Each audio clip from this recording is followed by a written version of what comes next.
সাদা বলের ক্রিকেটে বাংলাদেশ খুব একটা ভালো করতে পারছে না।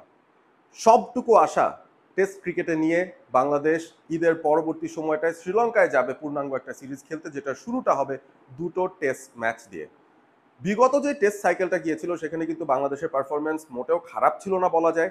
তাদের টেস্ট ইতিহাসের বেস্ট টেস্ট সাইকেলটা বাংলাদেশ পার করে এসেছিল। ওয়েস্ট ইন্ডিজের ওপরে বাংলাদেশ শেষ করতে পেরেছিল 9 নম্বর পজিশনে থেকে, এবং সেইখানে বাংলাদেশ ওয়েস্ট ইন্ডিজ সহ পাকিস্তানের বিরুদ্ধেও দুটো টেস্ট ম্যাচে জয় পেয়েছিল, যেটার কারণে বাংলাদেশের টেস্ট যেই সাইকেলটা রয়েছে সেই সাইকেলটা আমরা এক প্রকার সফল বললেও বলতে পারি।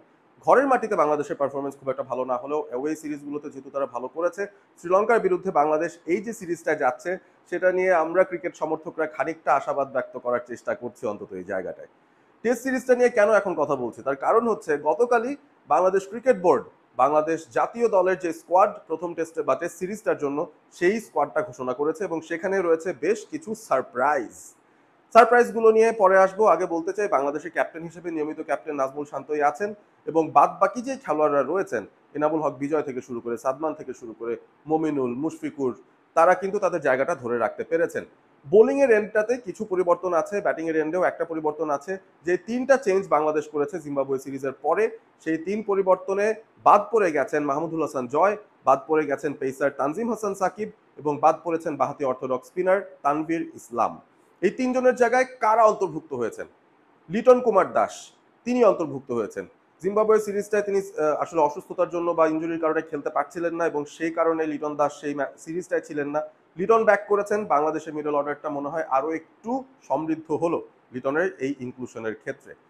আমরা যদি পেস বোলিং ডিপার্টমেন্টে তাকাই, সেখানে জিম্বাবুয়ে সিরিজে তানজিম হাসান সাকিব সুযোগ পেয়েছিলেন, তবে আনফরচুনেটলি তাকে এই সিরিজে ড্রপ করা হয়েছে, এবং তার জায়গায় অন্তর্ভুক্ত হয়েছেন অনেক দিন বাদে বাংলাদেশের দুর্দান্ত একজন টেস্ট বোলার, যাকে কিনা আমরা মিস করছিলাম এতদিন ধরে, সে এবাদত হোসেন। সিলেট এক্সপ্রেস এবাদত হোসেন টেস্ট স্কোয়াডে ফিরেছেন, এবং আমার কাছে মনে হয় যে তিনি যোগ্য দাবিদার হিসেবে এই টেস্ট দলটাতে থাকার চেষ্টা করবেন। এবাদতের এন্ট্রিটা আমার কাছে মনে হয় বাংলাদেশের ক্রিকেট সমর্থকদের জন্য একটা স্বস্তির খবর বটে। ডোমেস্টিক ক্রিকেটে খুব ভালো করেছেন, লাল বলের ক্রিকেট হোক সাদা বলের ক্রিকেট হোক, ডোমেস্টিক ক্রিকেটটা তিনি রাঙিয়ে তুলেছেন। ইনজুরি থেকে ফিরেছেন, পুরোপুরি ফিট এখন এবাদত, এবং তার এই সেলুট দেখার অপেক্ষায় আমরা রয়েছি শ্রীলঙ্কা সিরিজটায়, তিনি যদি টেস্ট দলটায় সুযোগ পেয়ে যান। তৃতীয় যে পরিবর্তন সেটা স্পিন ডিপার্টমেন্টে হয়েছে।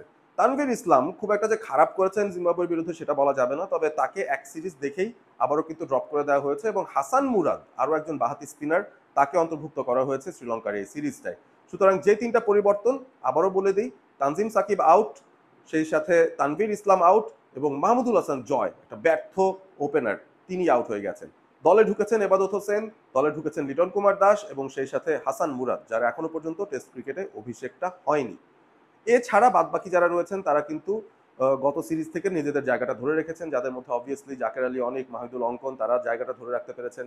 নাইম ইসলাম তার জায়গাটা ধরে রাখতে পেরেছেন, এবং সেই সাথে হাসান মাহমুদ, তিনিও দলের সঙ্গে ডেফিনেটলি রয়েছেন।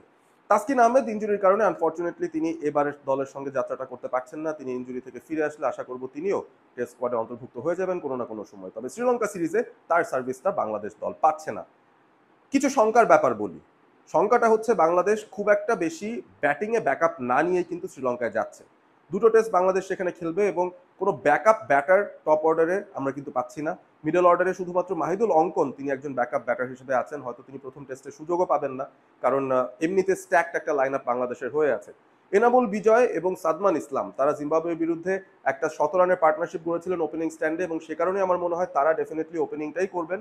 এরপর হয়তো মমিনুল আছেন, শান্তরা আছেন, লিটন কুমার দাস, মুশফিকুর রহিম আছেন, জাকের আলী অনেক আছেন, এবং অলরাউন্ড ডিপার্টমেন্টে ডেফিনেটলি মেহেদী হাসান মিরাজ, যিনি গত বছর বাংলাদেশের সেরা খেলোয়াড় নির্বাচিত হয়েছিলেন, সেই মেহেদী হাসান মিরাজের অলরাউন্ড সার্ভিসটা বাংলাদেশ পেলেও পেতে পারে।